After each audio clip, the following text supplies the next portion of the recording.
அகர முதல எழுத்தெல்லாம் ஆதி பகவன் முதற்றே உலகு.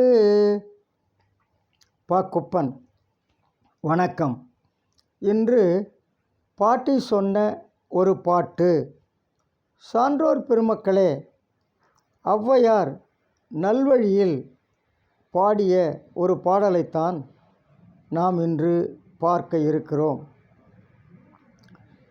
இந்த உடம்பின் தன்மை என்ன, நாம் செய்ய வேண்டியது என்ன, அதைத்தான் இந்த பாடலில் ஔவையார் மிக அழகாக நமக்கு எடுத்து சொல்லுகிறார். இடும்பைக்கு இடும்பை இயல் உடம்பு இது அன்றே, இடும் பொய்யை மெய் என்று இராதே, இடும் கடுக உண்டாயின் உண்டாகும் ஊழில், பெருவலி நோய் விண்டாரை கொண்டாடும் வீடு. நல்வழி ஔவையார். சான்றோர் பெருமக்களே, இயங்குகின்ற இந்த உடம்பு இருக்கிறதே, இது துன்பமான பொருள்களை போட்டு வைக்கின்ற ஒரு பையான். இந்த உடம்பு பையான். அந்த பையில் என்ன போட்டு வைப்பீங்க? பணமா?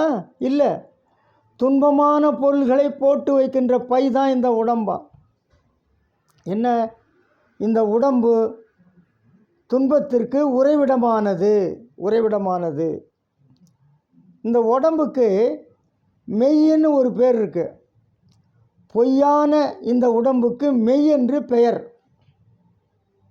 இந்த உடம்பு நிலையற்றது, அதை நிலையானது என்று நீ எண்ணாதே. பையினாரு, அப்புறம் இது பொய்யினாரு, அப்புறம் செய்யின்னு ஒன்று சொல்கிறார். அப்போ என்ன செய்யணுமா? நாம் விரைவாக தர்மம் செய்ய வேண்டும். அதான் இந்த கருத்தே. விரைவாக, அதில் சோம்பேறித்தனம் கூட தான், நாளைக்கு பார்த்துக்கலாம் கிடையாது. விரைவாக அறத்தை செய், விரைவாக தர்மம் செய், வறியவர்களுக்கு உதவி செய். ஆக விரைவாக நாம் தர்மம் செய்ய வேண்டும். அதுவும் எப்படி செய்யணுமா? பந்த பாசங்களை நீக்கி விரைவாக நாம் அறத்தை செய்ய வேண்டும். பந்த பாசங்களை நீக்கி செய்யணுமா? தர்மம் செய்யணுமா? அப்படி செய்தால் உன்னை இந்த உலகம் பாராட்டும், போற்றும். அது மட்டும் அல்லாமல் முக்திக்கும் வழிவகுக்கும். அப்போ இந்த உடம்பின் தன்மை என்ன? துன்பத்திற்கு இலக்கமானது, நிலையற்றது. நாம் செய்ய வேண்டியது தர்மம், அறம், வறியவர்களுக்கு உதவி செய்ய வேண்டும். ஔவையார் சொன்ன இதே கருத்தை வள்ளுவர் கூட சொல்லியிருக்கிறார். இலக்கம் உடம்பு இடும்பைக்கு என்று கலக்கத்தை கையாரா கொள்ளாதாம் மேல்.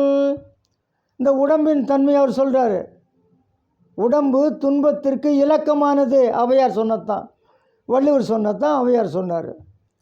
ஆக இந்த உடம்பின் தன்மை என்னவா? துன்பத்திற்கு உறைவிடமானது.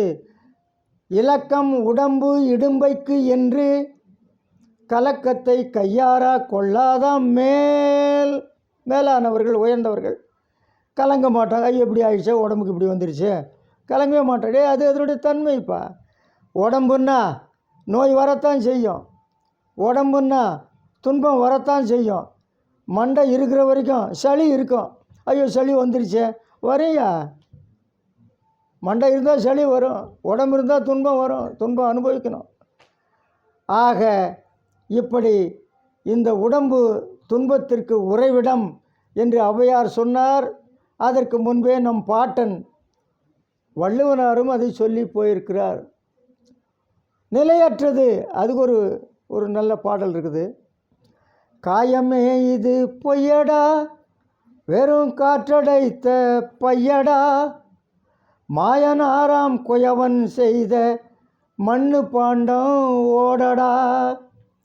ஆக உடம்பு துன்பத்திற்கு உறைவிடமானது. உடம்பு நிலையற்றது. அதனால் மனிதா, உடனே அறம் செய், தர்மம் செய். செய்வோமா? நன்றி, வணக்கம்.